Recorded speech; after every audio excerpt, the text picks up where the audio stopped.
প্রিয় বন্ধুরা, আজকে তোমাদের সাথে আলোচনা করতে চলেছি তোমরা যারা কলকাতা বিশ্ববিদ্যালয়ের অধীনে রাষ্ট্রবিজ্ঞান অনার্সের ছাত্রছাত্রী রয়েছে, তোমাদের ফিফথ সেমিস্টার যাদের রয়েছে, ফিফথ সেমিস্টারে পড়ছো, তো তোমাদের 2024-25 সেশনে ডিএসসি B1 যে পেপারটা রয়েছে অনার্সের, তার সাজেশান নিয়ে আলোচনা করব। মডিউল 1 থেকে দেখো যেগুলো পড়তে হবে: ভারত ও চীনের সীমান্ত সমস্যায় ভারতীয় অবস্থানের গুরুত্বপূর্ণ দিকগুলি চিহ্নিত করো। সেকেন্ড প্রশ্ন দেখো, রুপি রুবেল সম্পর্কে টিকা লেখো। ভারতের বৈদেশিক নীতির বৈশিষ্ট্য লেখো। বিশ্বের একটি উল্লেখযোগ্য শক্তি হিসাবে ভারতের উপস্থিতি ভারতের বৈদেশিক নীতিতে কী প্রভাব ফেলেছে লেখো।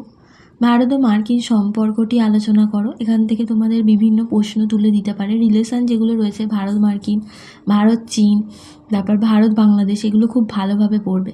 একবিংশ শতাব্দীর বহুকেন্দ্রিক বিশ্ব রাজনীতিতে ভারতের ভূমিকা লেখো। এগুলো ছিল তোমাদের মডিউল 1 থেকে, এগুলো পড়তে হবে। এর বাইরেও কিন্তু তোমরা পড়ে রাখবে। এখান থেকেই যে আসবে, হ্যাঁ অবশ্যই এখান থেকে আসবে, কিন্তু সব যে হুবহু এখান থেকে এই ধরনেরই প্রশ্ন আসবে সেটা কিন্তু নয়।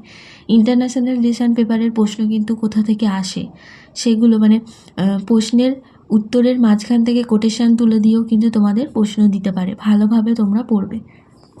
তারপর মডিউল 2 এর দেখো যে প্রশ্নগুলো পড়তে হবে: টিকা লেখো G20, এবং এই প্রশ্নটা অন্যভাবে আসতে পারে, G20-তে ভারতের অবস্থান কীরূপ, এই ধরনেরও প্রশ্ন দিতে পারে। এরপর দেখো, বিশ্ব পরিবেশ সম্পর্কে ভারতের নীতির উপর একটি টিকা লেখো। ভারত বাংলাদেশ সম্পর্ক লেখো। সম্পর্কগুলো কিন্তু ভালোভাবে পড়বে, মাঝখান থেকে কিন্তু বিভিন্ন লাইন তুলে প্রশ্ন দিতে পারে। দক্ষিণ এশিয়ার পরিপ্রেক্ষিতে ভারতের বৈদেশিক নীতির বৈশিষ্ট্য লেখো। আর লাস্ট প্রশ্ন, দক্ষিণ এশিয়ার উন্নয়নে ভারতের গুরুত্বপূর্ণ বাণিজ্যিক কৌশলগুলি লেখো। এগুলো ছিল তোমাদের ডিএসসি B1 পেপারের সাজেশন।